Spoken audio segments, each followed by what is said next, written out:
I know you've been getting arrested. I guess both of our one-on-one guests this week got arrested a lot. Yours for a good cause. You've been in jail, what, 5 times since I saw you last? Well, I was in jail once. I was arrested 5 times. I wanted to turn 82 in jail, and they should have put me in jail because it was my 5th time, but they didn't, I think, because they knew that it would get a lot of attention. Right. But, you know, the scientists tell us what's looming and how dangerous it is. They also tell us that we can solve this. So that should give us hope. There is a way out. We have the intelligence, the money, the technology. What we need is you. We need people. Alert, awaken, mobilize, and ready to do what's necessary to make this happen. But what people? Because I mean, I've heard you say and read that you said, and I read your article you're in Newsweek this week where you were talking about, and I thought it was great because you were saying it's not just Trump we have to go after. You said Gavin Newsom has not been good on opening oil and gas. Yeah, here he stands in front of a wall of flames saying people have to now realize that the climate crisis is real. While I think he gave 190% more permits for new fossil fuel drilling wells and fracking. I mean, come on. He's going to, I know he is. He's going to rise to the occasion and be a climate hero. But right now, he's not doing what's needed. So, as far as who you target, though, I mean, I've heard you talk about, you know, we're going to get the people who we know are supportive, who already acknowledge climate change.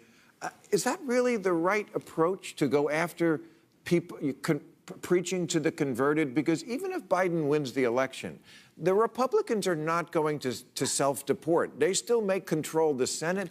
Don't you have to convince Republicans, conservatives? You only need, Bill, you only need 3.5% of the population, and then you win. And we have that. If we see, there's the social scientists have done research. There are 23 million Americans who know there's a climate crisis, know that it's real and that it's caused by people, and they've never done anything because nobody's asked them. They're the great unasked.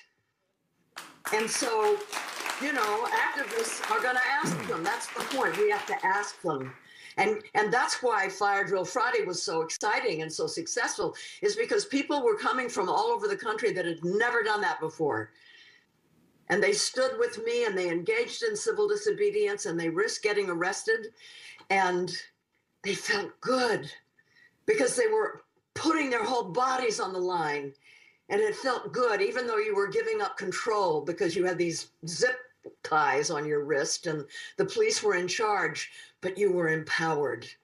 So that 23 million people are going to be asked. We have to ask, right? Yeah. Well, I mean, it's funny, when Trump saw you get arrested, did you hear his comment? It was, Jane Fonda got arrested, nothing changes. And I thought, what a badge of honor I hope that's true, yeah. What a badge of honor, because you've always been out there. You walk the walk, you just don't talk it. You do it. I mean, you're one of the bravest people I've ever met. But see, I didn't always. I spent a third of my life just a nebbish, a nothing, hedonistic. I didn't even know why I was alive. I know what that feels like, to not know why you're here, to feel like your life has no meaning. And I can tell you the difference between that and being willing to put yourself on the line and stand up for what you believe in, especially if the future of the world is at stake, that's a better way to be. So I know the difference. I haven't always been this way.